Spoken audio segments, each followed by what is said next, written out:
What's going on, everybody? Today I'm going to be showing you my Springer seat build on my Coleman CT200 UA.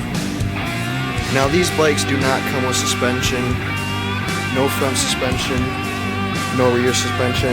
All the give pretty much comes from these tires right here.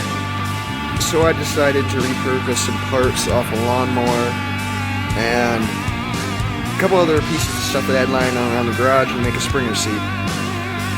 On the stock seat, you got the two mounting holes towards the bottom, and then you got the one up front. So what I did, I cut some sheet metal out and I drilled some holes through it to bolt to the bottom of the seat for a little bit of rigidity, and a plastic back of the seat. It's not pretty by any means, but it will do the job. Even though I wasn't going for looks in this, I'm going for function. Okay, so right here we have some springs. I have a Craftsman lawnmower. It was a 1980s era Craftsman V-twin 18 horse. So I took the springs off it, I cut the original seat bracket off, and I moved it back a couple inches right here so it'll be back toward the back of the seat. And for the pivot on it, I was going to use the pivot from this lawnmower seat, but then I found this heavy duty door hinge, and this is what I'm going to use. So these two are bolted, what was I going to say? Fuck it. Okay, so the hinge is bolted to the frame here, and it's bolted to the seat backing plate. But the problem with that is the two bolt heads touch when the seat is folded down.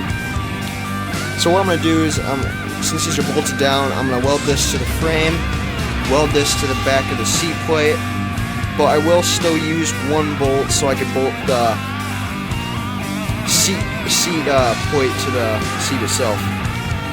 And if I ever want to remove the pivot, I can grind the welds off, and if I need to just take the seat off, what I can do is just pull this pin out of the door hinge, and then I can pull the whole seat off it.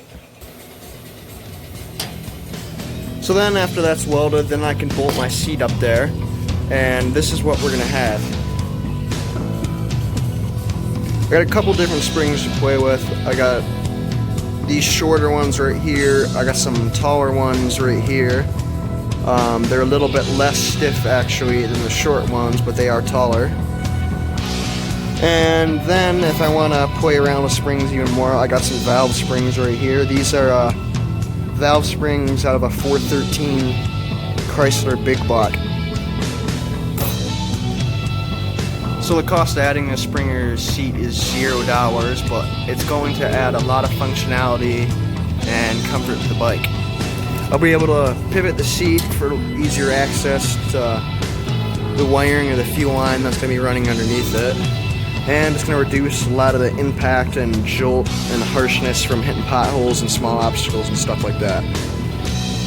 So this is part one to this video, and when I get this welded up and test it out, I will start recording part two. So if you like this video, please like, comment, and subscribe, and I'll see you in the next one.